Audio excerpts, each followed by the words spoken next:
What is going on, everybody, and welcome to the Week 17 slash playoffs wildcard Tiermaker stream. I'm your observing lineman, Uche Nwaneri. Appreciate everybody for being in here today on the stream. What a day, right? I mean, it has been a day full of events, obviously, which we will refrain from speaking about while we go through this Tiermaker. Maybe I'll talk a little bit about it at the end, just for entertainment value. But we are into the wild card round of the playoffs. Obviously, there are some very interesting stories going into this first round of the playoffs. There are some very interesting stories coming from the last week of the NFL season, the NFL regular season, that is. And we're going to go through some of those things here as we make our way through the Tiermaker. Now, looking at the Tiermaker, where we left off last week, we got a number of teams down in basement dwellers. Obviously, just trying to keep my job. Party crashers, one win away, good for a cameo, should have a shot, and got to go through us first. Those are our tiers by which we select teams that go into those particular spots. But to get started with this, let's take a quick look back, I would like to say, at a couple of games of note from week 17. Obviously, I would think that one of the most controversial of these games would be this Washington at Philadelphia. Obviously, there has been a lot of talk about what Doug Peterson did in regards to pulling Jalen Hurts in the fourth quarter and putting in the backup. Forget his name. I forget the backup's name exactly, right? But this has caused a lot of controversy within the league itself, among the players. A lot of players in Philadelphia apparently weren't happy with that move that was made, just simply because it was not something that players were expecting, and it kind of sent the wrong signal to people about what exactly this game meant to Doug Peterson, and what is the principles by which competitive football at the professional level should be handled, especially when we're talking about situations like these where a team appears to choose in a very aware way, chooses not to go with the option that would give them the best opportunity to win the game. I thought that was a very peculiar thing, especially being somebody who has been on teams that have had similar records, similar situations as the Eagles this year, where we were playing for a playoff spot at the very last game of the season. And maybe that wasn't the case with Philadelphia, but, we're one or two games away from that, I guess. Times when I was a Jaguar and we had 3 seasons in a row where we played to get into the playoffs in the last game of the season. We went 8-8, 7-9, and I think 8-8, I believe, in those years. But the goal, regardless of draft positioning, regardless of evaluating players, was to win the game. And that appeared to be something that Doug Peterson did not choose to push for in regards to the situation with the Eagles. Now, also on top of that, he's come out and had a couple of press conferences since that time where he has tried, I guess, in vain to explain himself. And, look, as a player, there's just not much you can do to explain to me that kind of situation and have me as a player, seeing what I saw on the field, think that you really gave a damn about what we're trying to get done as a team. Every week in the NFL, you go out there to win the game. You don't go out there to get draft picks, at least not a team that has winning culture. And the Philadelphia Eagles are not very far removed from a Super Bowl championship. So this just comes as a bewildering moment for many people who have followed team sports, and this being the ultimate team sport in football. It really does draw some real questions about the state of play in Philadelphia. But let's go ahead and let's take a look at our wild card weekend in the NFL. This is going to be an interesting week. We've got some good matchups. We've got some matchups that I think, honestly, may not play out the way that we all assume that they might. So let's get into this right away. First game up, we've got Indianapolis at Buffalo. Now, this game, in my opinion, is probably this game might be a much more. I'm not going to say an easier game to look at and call in regards to who's going to win, but it's more of a straightforward matchup where you have two teams that have particular strengths that are going up against each other. And, when you look at Buffalo's situation here, obviously Buffalo has been on a tear. Buffalo has won, 3, 6, 9 out of their last 10 games. And honestly, they weren't very close. These were games that they won handily. I personally believe that Buffalo is the one team in this playoff tournament that poses a true threat. I mean, they can win threat against the Kansas City Chiefs. Now, let's not look too far ahead. Let's keep our eye on the prize right now, right here against the Colts. I just feel like this is a team that right now at this moment it looks like they're not going to be denied. This was a team that sealed up their playoff positioning, a week or two ago. And they went out in a game against the Dolphins at home, a game where they could have easily rested their starters, a game where they could have easily, turned it down a notch or two and, got some evaluating done on players who haven't been on the field to figure out who they're going to keep after the season ends. Could have easily done those things. They could have easily done those things. But no, that's not why we play the game. We don't play the game solely to evaluate players and guys who haven't had the kind of time on the field to know who you have at that depth in your roster. No, you play the game to win. And the Buffalo Bills played their last game against the Dolphins to win. They started every starter. They played the entire game, and this team demolished a good Dolphins team 56-26.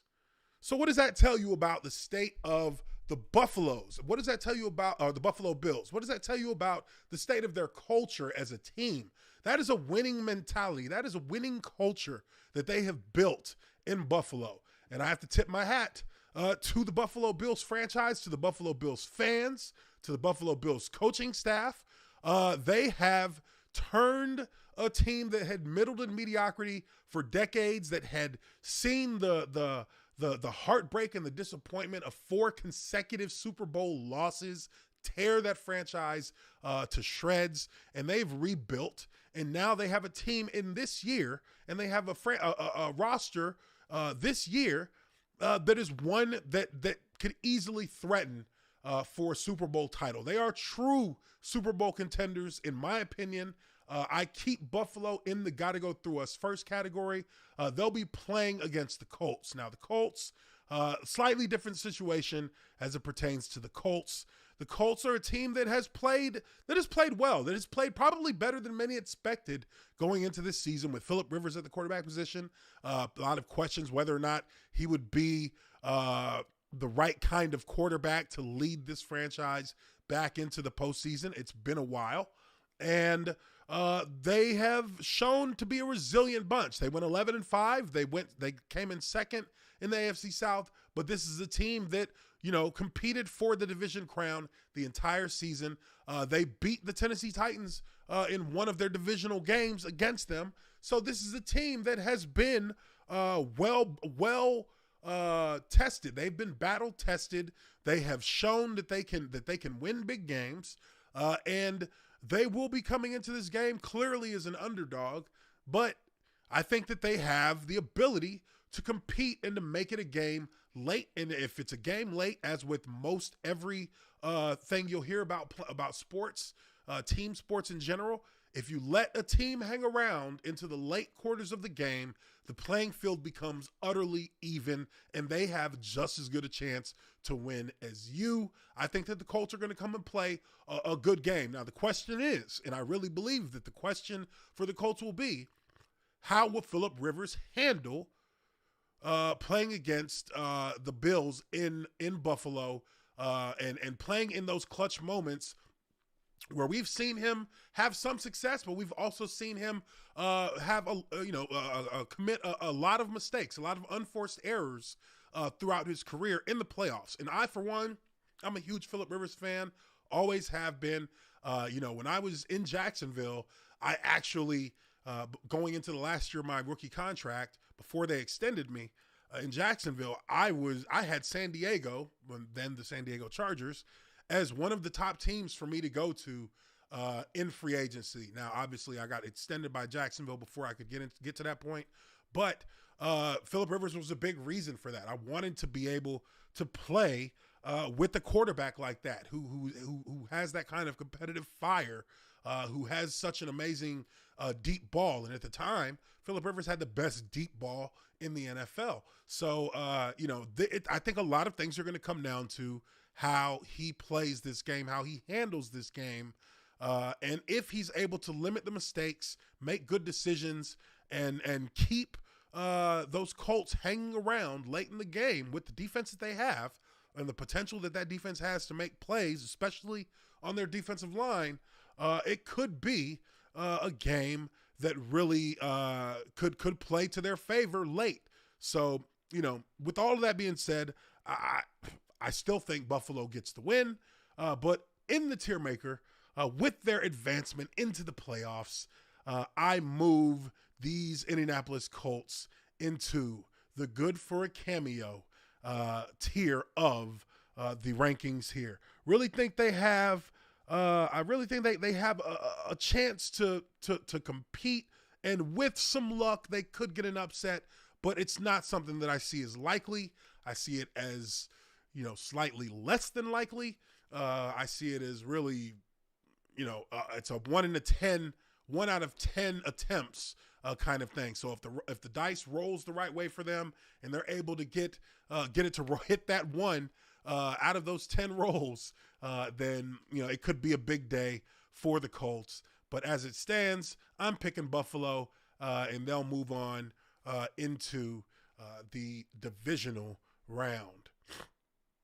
Now, next up, we got in the NFC, we got the Los Angeles Rams at Seattle. Now, this game, I think this will probably be the most boring of all the games. I think this will be the most boring of the games this week. I don't think that the Rams win this. I think that the Rams are going to play tough into the third quarter. I think it's going to be a close game into the third quarter. But I feel like when you're looking at just the pieces that are going to be there for the Rams, it's going to be hard for them to really come out and get the kind of effort that they're going to need from their quarterback position to be able to pull this game out. Obviously, you can see here, there's some articles about Jared Goff. He's been involved in practice. He's getting back into it. I expect that he'll play in the playoffs. I mean, you're going to play in the playoffs if you can. If he can throw the ball with any velocity, with any accuracy, I would think that they're going to keep him. They're going to put him in for the to start as quarterback in this game. They are coming off of that win against the Cardinals with two backup quarterbacks, and it was an ugly game. LA has a good defense. LA has one of the best defenses in the NFL. But I think that defense is going to be on the field for far longer than they need to be in order to give the Rams a legitimate chance to win this game. I think that the Rams are still. I think they're still in need of a couple of more pieces. I feel like that quarterback position it's just not set the way that it should be. When you look at the Rams, when you look at their roster, Jared Goff, he got a lot of people to believe in him. They got to a Super Bowl. Obviously, that works hugely in the favor of a quarterback to get an extension. He got that, and here we are now in a situation where this could be a game that defines whether or not he stays in Los Angeles. I would assume that,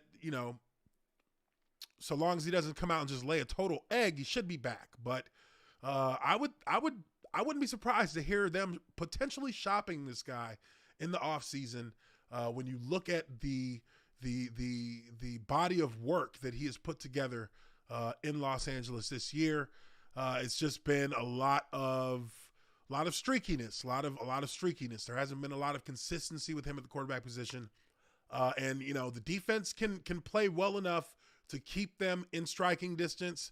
But that's assuming that the Seahawks aren't trying to kick it into sixth or seventh gear once the game gets into those waning minutes, the last quarter of the game. I really do think that Seattle is in a good position here. I think this is the kind of matchup they want. It's a division opponent. It's somebody that they have that they've played against enough times to know how to play. They came back obviously from the first loss they took to the Rams earlier in the season, losing 23-16. They came back in the second game and got the win 20-9. They've shown that they can play, that they can adjust and attack a team in different ways. And can bounce back from a tough loss. They had a couple of tough losses this season. I mean, that first loss to the Cardinals was a tough one. They should have won that game.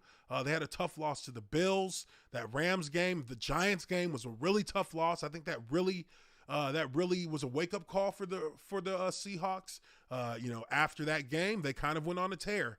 They won 40-3 against the Jets. They beat Washington. They beat the Rams. They beat the Niners. It's been a very quick and a very firm turnaround after taking that loss. I think that some of us were beginning to kind of question whether or not the division was still theirs, because you saw a resurgence from teams like LA, from teams like Arizona. They began to get all of the headlines, and justly so. They were playing well at the time, but at a certain juncture, people began to wonder whether or not this was still the division of the Seahawks. So these guys, I expect to come out. I expect them to get the ball passed around. I expect the running game to get sprinkled in there. I think their biggest question is going to be whether or not their defense is going to continue to play like they've been playing in the last few weeks of the season. Their defense has been playing better. They've been playing more physical. Secondary's been covering a bit better than they did early in the season when they gave up, an enormous amount of points early on. They were averaging giving up 26 or 30 points a game in the first half of the season. In the second half, they brought that down substantially. You could say, I guess, from week 8, which would have been 3, 4, 5, 6, 7, 8. From the Rams game, from the Rams game onward, I think the most points they gave up was 23 in that loss to the Rams. And then after that, you get 21-17. You get 17 again here. You get 3, 15, and 9 in that second game against the Rams, 23 against the Niners. Their defense has played well. Their defense has played a lot better than they had going into that or coming out of the first half of the season. But taking a look at the Tiermaker here, this is a team that I will keep Seattle in this position. I do believe that I do believe that they're going to get the win this game. I think that they have the piece. They have that one piece in the quarterback position set in a way that the Rams don't. I think that's going to be a hard thing for the Rams to overcome. So I'm going with the Seahawks in this game. I am going to, however, once again, move the Rams up for getting there for punching their ticket. I'm going to move these guys up into the good for a cameo. It's again they're the fact that they're able to continue to get into the postseason. Even after losing that Super Bowl a few years back, It's something that there's some pride to have in that for the Rams, because I mean honestly, it didn't seem like this would be the kind of that this team would still have the kind of competitiveness that they had that year after the way they played last season. So definitely feel like they've taken a step up. They just need to add a couple more pieces, and they should be looking to contend again next year. Now, next game up from there, we got Tampa at Washington. Now, this game, in my opinion, is a very interesting game. This is a game that sees a Washington team that really, yes, we know about the record. We know about the NFC East. We understand what the situation is there. But at the end of the day, the winner of the division is guaranteed a playoff spot. They got a playoff spot. And, I don't know that I would have said this in the past, but in regards to this game, I feel like Washington belongs in the playoffs with how they've played in the second half of the season.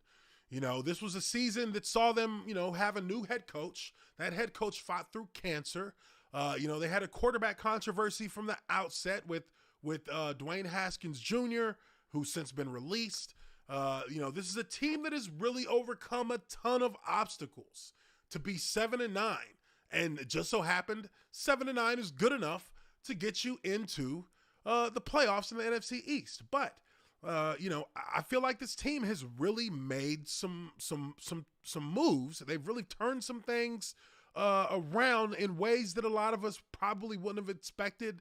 In the last half of the season, this team lost what? This team is, I believe, what? Let's see here. 1, 2, 3, 4, 5, 6, 7, 8. Okay, so this team has lost 3 games in the second half of the season. This is a 5-3 team in the second half, and in the last month the last month, I guess they were one. I guess in the last month they were 2-2, but this is a team that has got some strong wins under their belt. They beat the Steelers. They beat the Niners. They beat the Eagles. Teams that were kind of sitting around the same range that they were, but beating the Steelers was a huge win. That was a win that kind of turned them around a corner that's now seeing this team kind of ascend. Now that doesn't negate the issues that they still have. Doesn't negate the issue at quarterback, the inability to really put up a ton of points. I mean, they put up a lot of points against the Cowboys, and they put up good points. I guess they put up 3 scores in each of their last 8 games. But I think there still has to be something said about just that kind of like chugging along that their offense has done throughout the season. It hasn't been pretty. But they have a defense that is, top shelf. They have a top shelf defense that has made a ton of plays. You have Chase Young, probably going to be the defensive the defensive rookie of the year. And they have a story, and I think that that's something that does play to their favor in this playoff tournament. Is that they have a story. They have something to run with emotionally. And these are things that can be a difference in the playoffs. Having that kind of motivation. Your coach, he's a motivator. The issues with the franchise and the changing of the name of the team and the issues with the owner, all these things that they've overcome. It's one of the best stories in football. Alex Smith's return. This is a guy who almost died a few years ago after a gruesome injury that was infected after he had surgery to replace a completely broken leg. This guy is back as the starting quarterback for the Washington football team. This is really a team that probably has the strongest story in the NFL this year, and that's going to be huge for them. That's going to be something that they're going to need to draw from in this game against the Buccaneers, because this is a Buccaneers team that is loaded. This is a Buccaneers team that has been hitting its stride as of late. This is a Buccaneers team that's won 4 in a row and is coming in with a hot hand. Tampa Bay is going to be favored in this. And, I think that there's going to be a lot that Washington is going to have to contend with to give themselves a shot at winning this game. Now, can they win it? Yes, they can. I think if there is one team in this weekend's games that can lose a game just as well as they can win it, I think we can look at a team like Tampa Bay and we can say that there is a possibility for that. Now, is it likely? I don't know. I think that this is going to be a team that has a number of weapons that they're going to have at their disposal, but it's going to really come down to can Tom Brady get back, get to his spot on his drops and make throws? How much pressure can Washington put on Tom Brady? I think that's what it's going to boil down to, because at the end of the day with this game, if the Bucs lose, there will be a self-inflicted wound that can be found somewhere in the course of the game that you can look at and say that was what kind of started the descent for this team in this game. Now, how does that come? If you're looking at Washington and looking at the Washington football team and what they do and how they've operated in this second half of the season, their defense has been scoring points. Their defense has been getting turnovers. Their defense has been getting sacks. This team has been on fire on the defensive end, and it has put a lot of fear into opposing offenses. And I think that in this game, if they can get to Tom Brady early, if they can force an early turnover that they can convert into points, that would be best case scenario, because they're going to need about 10 points of space before the Bucs get a touchdown on the board to give themselves an opportunity late. This isn't a team that's going to get down by 10 and then make a comeback. That's not going to happen. So they're going to need to score on defense for this team to win. That is a must. If they don't score on defense, if they don't get a turnover in the red zone to give their offense a chance to score quickly, then it's going to be a long day, I believe. So when I look at this on the Tiermaker, obviously one of these teams is going to move up. I'm going to go a little bit against the grain here. I'm going to pick these Washington football team redacted names as the upset of this weekend. I pick the Washington football team to beat the Tampa Bay Buccaneers. And it's going to be an ugly win. It's going to be an ugly, just dirty win. They're going to have to fight and claw. There's not going to be pretty play action drops and 60-yard bombs. No, it's going to be their defense scoring, their defense causing turnovers. It's going to be their offense scoring from short distances inside the red zone. It's not going to be their offense going 60, 70, 80 yards to score. If it is, hey, that's great for them. But I would expect it to be a more of a one side of the field opportunity for Washington. Their defense is going to get the ball back on Tampa's side of the field, and that's going to give Washington the opportunities to make something happen. I pick Washington. I'm gonna say Washington by 3 in this game, and Tampa Bay with all that talent. I feel like on the road in the playoffs, I feel like there's going to be some things that could cost them in this situation. And look, hey, if Tom Brady comes out and just straight massacres Washington, then hey, no one will be surprised. But if Tom Brady comes out and struggles, and Tom Brady comes out and turns over the ball, then people will be very surprised in how the Washington football team is able to capitalize off of those. So I'm picking Washington as the upset of the week against Tampa. Next game up, we got Baltimore at Tennessee. Whew. What can we say about this game? I mean, this is a rematch of the divisional game last year.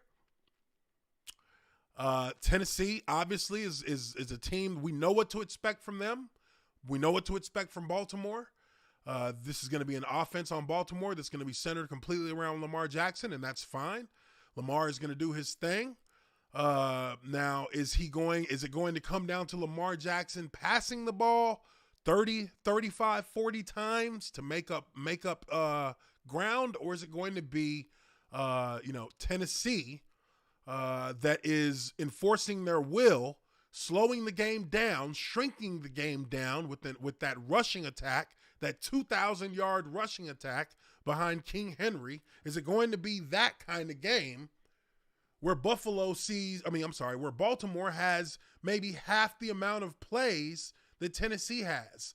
And I would think, looking at the Titans and knowing how this team's offense operates with Mike Vrabel, and how they execute on the field, I wouldn't be surprised to see that as the primary game plan moving forward in this game. They're going to try and keep Baltimore off the field. You want them coming onto the field cold every time if you're Tennessee. So that means you've got to have 12, 13, 14, 15 play drives that keep that offense from Baltimore from being able to come out and operate efficiently with their run game, which to a certain extent they're similar in that respect. The run game is going to be a primary feature of their offense, but with Baltimore, obviously, they can't run the ball in the same kind of fashion that Tennessee is going to run the ball in order to make their yards. So I look at this game and I like that Baltimore has been resilient in this last half of the season. They were almost written off at one point, by myself included. I almost said, you know what, they ain't even going to make the playoffs. I mean, I think I was kind of there in my mind thinking that this team wasn't going to make the playoffs, but they did turn things around.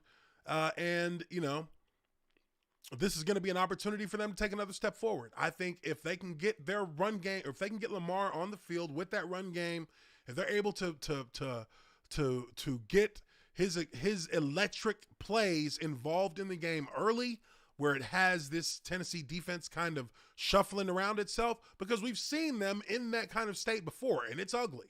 It's very ugly when Tennessee is put in that position of having to basically try to catch up to the speed and the attack of the opposing offense on defense, because that's when you get the opportunity to hit them with big plays. That's what happened to them in their game against the Colts. That's what happened to them in their game against the Steelers, a game where they were in full control with that same style of offense that I've talked about, keeping another team off the field for a good amount of time in the first half. And in the second half, the team got dismantled fairly quickly. Or wait, I'm not talking about Pittsburgh. I'm talking, that was the Pittsburgh game. Yeah, Pittsburgh game. They were up a ton of points, and then they gave it up late. But we also saw that in the Packers game. We saw that, if this team isn't able to get a hold on the tempo of the game quickly and dictate the tempo of the game moving forward, it makes it so much harder for Tennessee to win. That is kind of the other side of the coin when you talk about a power offense. And we did that a lot in Jacksonville. We had a power offense, that ran behind Maurice Jones-Drew. And, if Maurice is in his groove, getting carry after carry, averaging 6-7 yards a carry, then that means that opens up the offense and allows us to basically choose how we want to attack. And that's the case here for Tennessee. If they're able to get Derrick Henry off early in this game and get him the looks that he needs and get him the ball, 60% of the time, 65% of the time when they're playing, when they're going down the field in a drive, that is going to be the ideal playing tempo for Tennessee, and that's going to suck the life out of Baltimore. And I don't think that, and if this team is able to go out there, get a score, get a stop on defense, and get another score, I think 14 points is too much for Baltimore to come back from. I think a 2-score game is going to be hard for Baltimore to come back from. But again, Lamar Jackson is always going to be a factor in this. I think if he is able to have a Lamar Jackson kind of game, then this thing comes down to the wire, and that's where Baltimore can steal it. But as it stands in the Tiermaker, I'm keeping these guys here. Good for a cameo with Baltimore, and I'm picking Tennessee for the win. They're going to have a shot. So I think that they get the win. I think it's a hard-fought game. I think it's a physical game. I think that plays right into both of these teams' strengths. They want to play physical.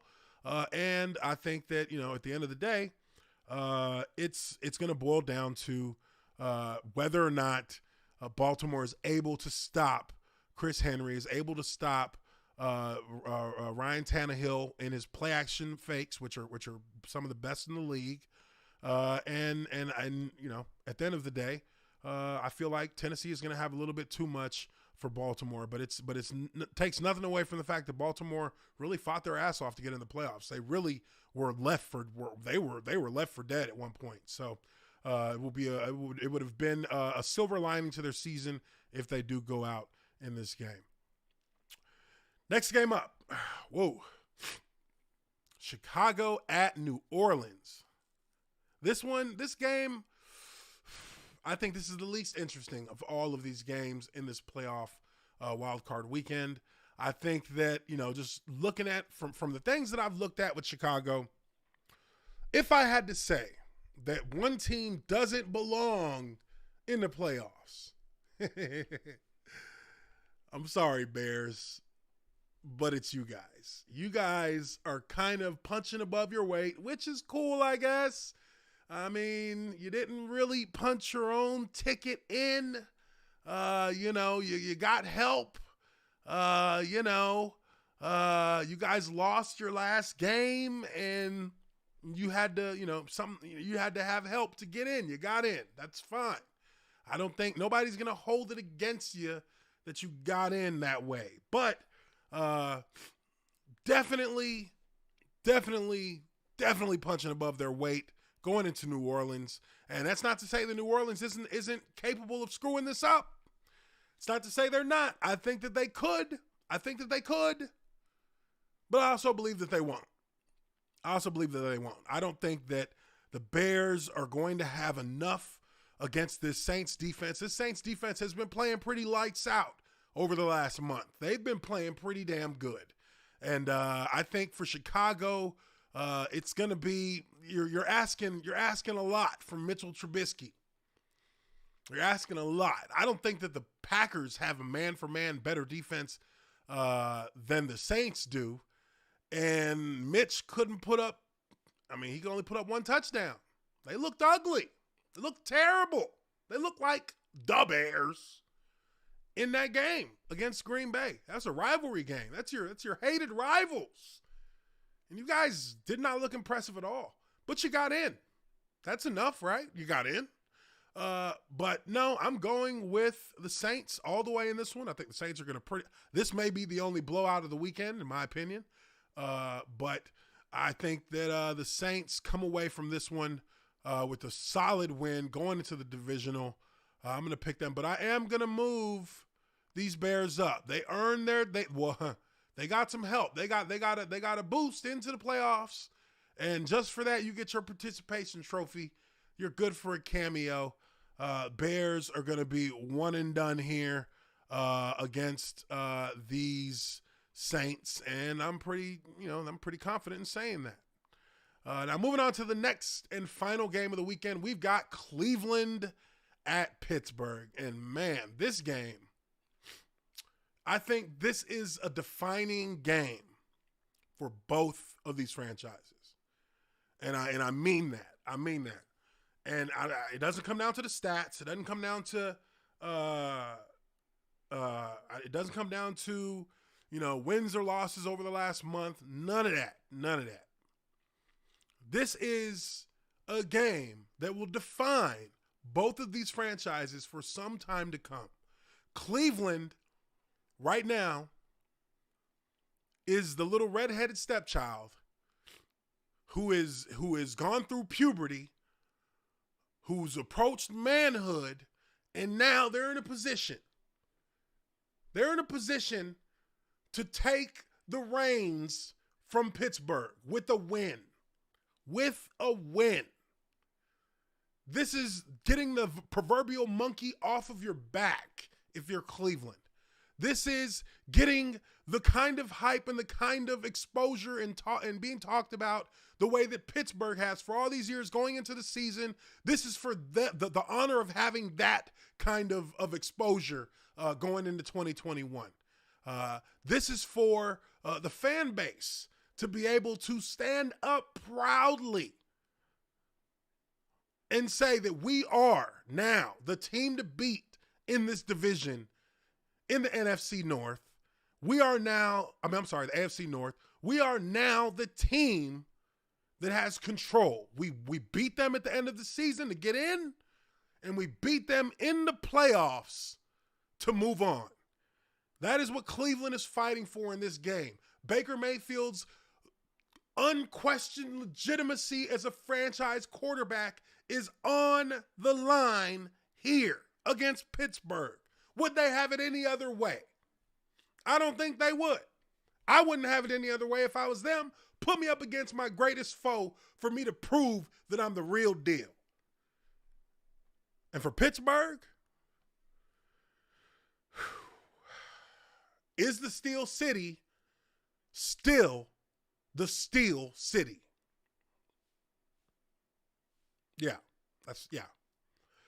This is a game that finds Pittsburgh, in my opinion, at a crossroads. Yes, they sat a lot of their starters last week in the loss to Cleveland, but still, it's Cleveland. And still, there are so many questions about this franchise based on the last month of this football season.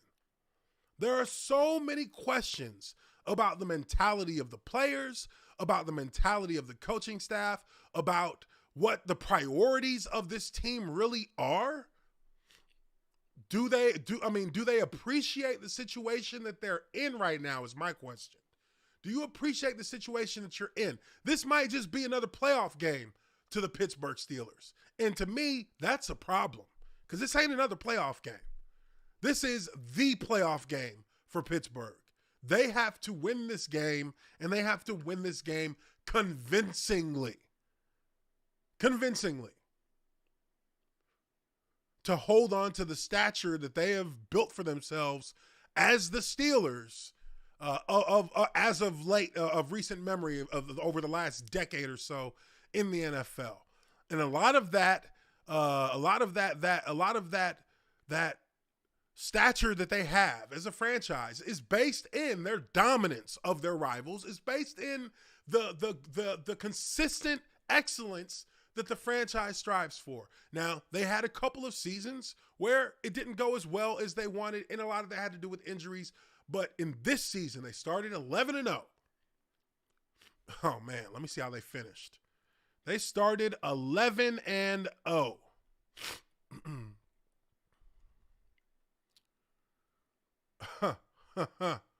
This team started 11-0 and finished 1-4.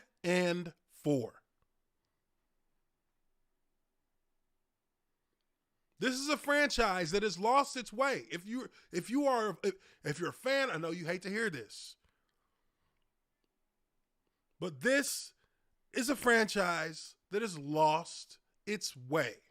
This is a franchise that is vulnerable, the most vulnerable, I think, of any team in the playoffs right now.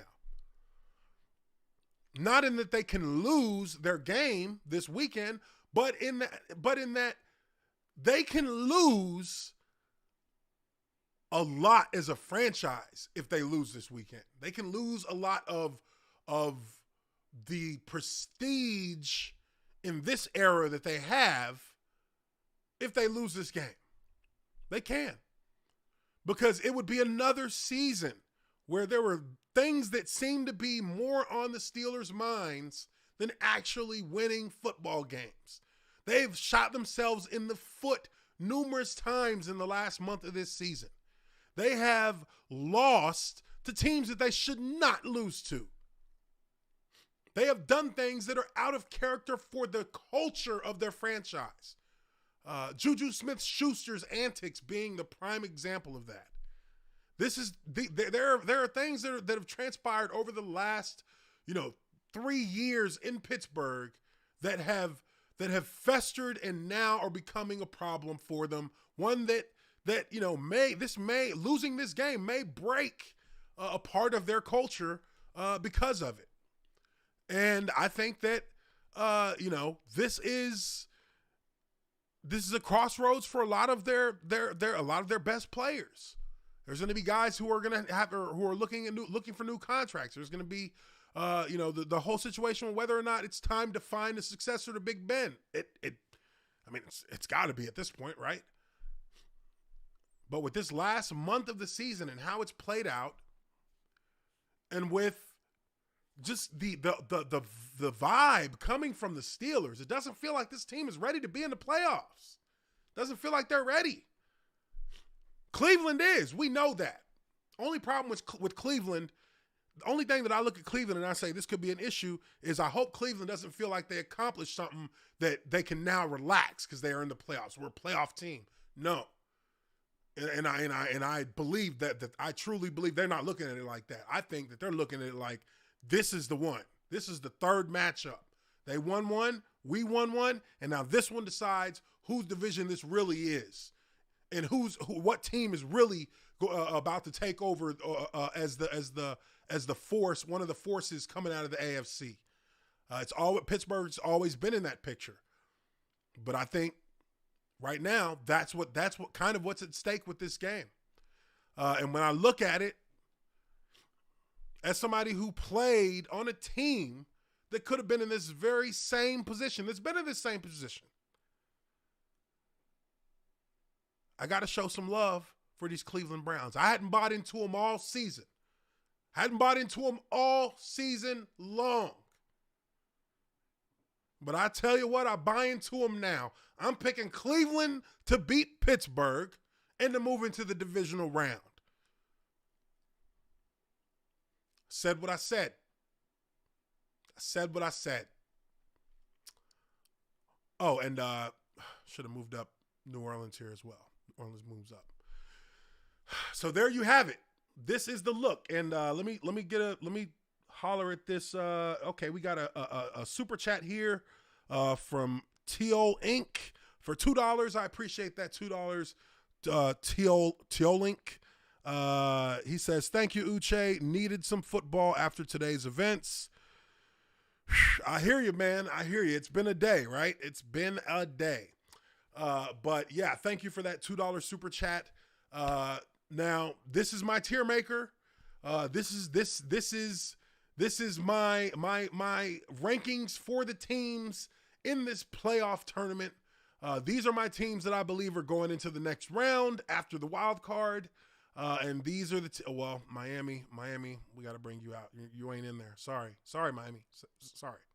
But these are the teams that are going to be coming in as contenders to try and get a win in the wild card round against these teams and should have a shot. I've picked all of these ones to be my winners, along with Buffalo, who's already up here. But I think that that's pretty much how these games look from my perspective. I think that it's going to be that kind of day, that kind of weekend in the NFL. Can't come too soon, right? Can't come too soon. I think we're living in crazy times, obviously. But, hey, let's be thankful for football. Let's be thankful that we're going to have a release this weekend. Let's be thankful that I believe we got the national championship game coming up soon, if I'm not mistaken there. Let's see.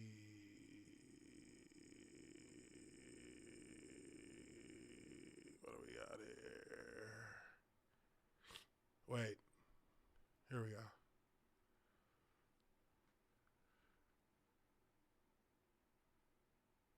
Huh.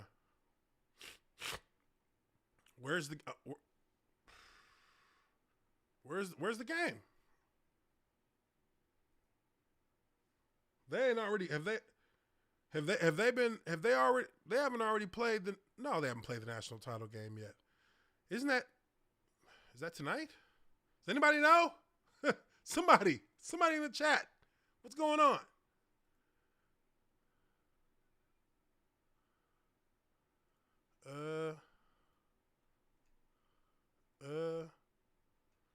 Am I missing something here? Oh, that's next week. Okay, next week, next Monday, we got the national title game, Ohio State versus Alabama. I'm rooting for Ohio State. Sorry. Big Ten. Have to represent the conference. But yeah, that's going to be that. That's going to be it for this Tiermaker stream. We will jump back into this. I think I'm going to merge the Tiermaker with the Lineman Life podcast on Monday next week, since it'll just be a number of teams left. I'd rather do that all in one stream rather than breaking that up on Monday and Wednesday. Let me know what you guys think about that. But we'll be looking at that, and we will be maybe doing a little quick preview for the College Football National Championship game as well. Don't quote me on that, but could be something we do. I'll let you guys know as we get closer to that. But once again, that is our Tiermaker stream for today. I appreciate you guys so much for being on here. Really hope that everyone is having a wonderful, wonderful new year. And look, hey, it is what it is right now. Let's everybody stay safe. Let's everybody look out for each other. We're all citizens of this country. We're all fellow Americans. We should have love and respect for each other. And we really should just continue to look towards unifying and just finding more common ground amongst ourselves, because we all want a lot of the same things, regardless of what people want to make us think, regardless of the arguments we have. We are still Americans. We are still, citizens and fellow brothers in this country. So let's not, let's cancel out the noise, cancel out all the white noise and all the static, and let's just focus on being good people for each other and for ourselves. So with all that being said, I appreciate you guys so much, and I will see you all on the next one.